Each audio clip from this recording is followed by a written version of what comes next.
So hello elite coders. Today we'll see this question which is twosome. It is a very famous question which is found in the lead code. We'll try solving this question. We'll use the two approaches to do this question. The first approach will be a brute force approach. In this we'll take two loops. First loop will start here. We'll take I here, and the second loop we'll take j here, and making this I as constant, we will go through the remaining of the array and compare with the ith element, and we will find the output. Let's see the code. So here we are. First we will declare a vector to store our answer, which will be the output. Then we'll start a loop that will be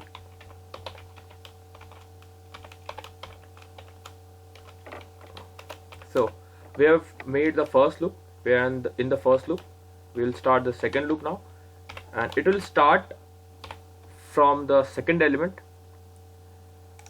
As you can see here, since the first element will be here, when we will compare with the rest of the elements. So now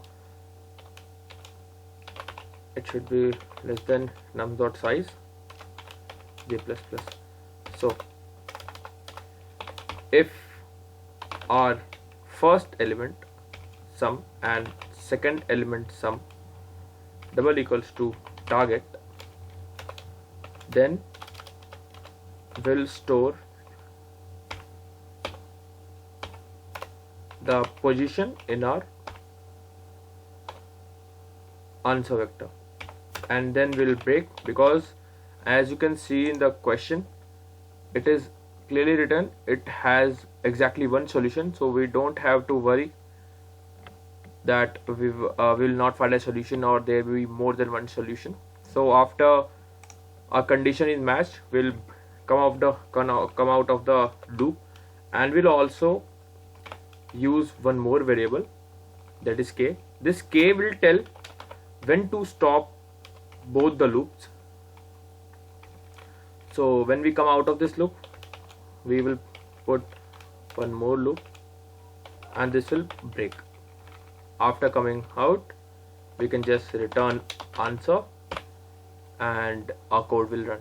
So basically what we are doing, as you can see here, we are comparing one ith element with the remaining of the array. If the both sum is equals to target, then we'll return their indices.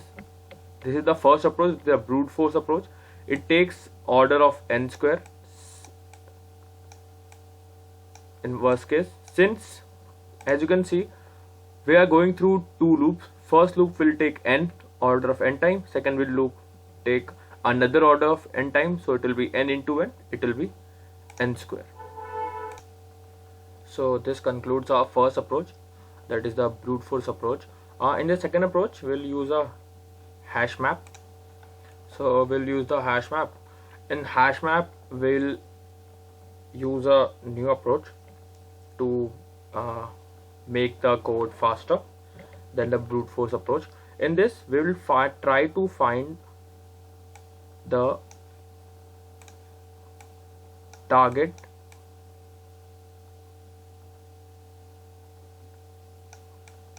minus our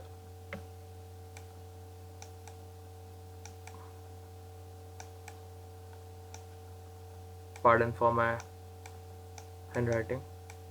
So we will try to find this value in our hash map, starting from the first element of our array. If this value is present in our map, which means we can return both the position of target minus nums of I and the I. Otherwise, we will push the index of position of the element in the map using this command. Okay, So in this we are hash map, you make use of the hash table, so the time will be fast and it will be of order of n time it will take.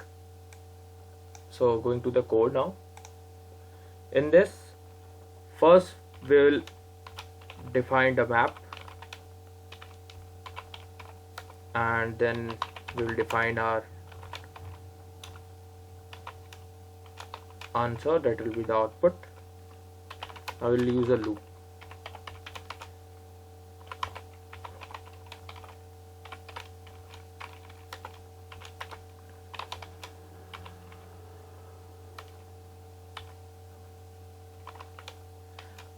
We'll try to find the target minus nums of I number in our map.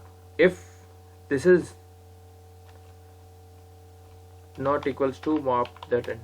So basically what I did is, when we make use of the find function in our map, it searches for that particular number, and if that element is not present, then it will return a map that dot end. It will return the ending of the map. So if it is not equals to map end, that is the element is found, then we'll push the value of that index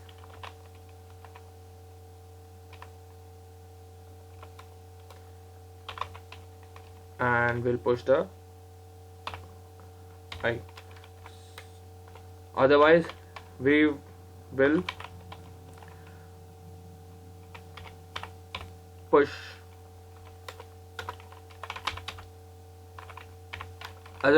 the index of the number element of the array at a nums of I in our map.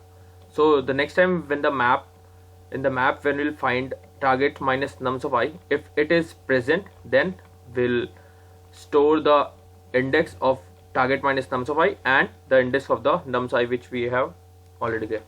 So this is the two approaches. In this approach, it takes a order of n time and it is much faster than the brute force.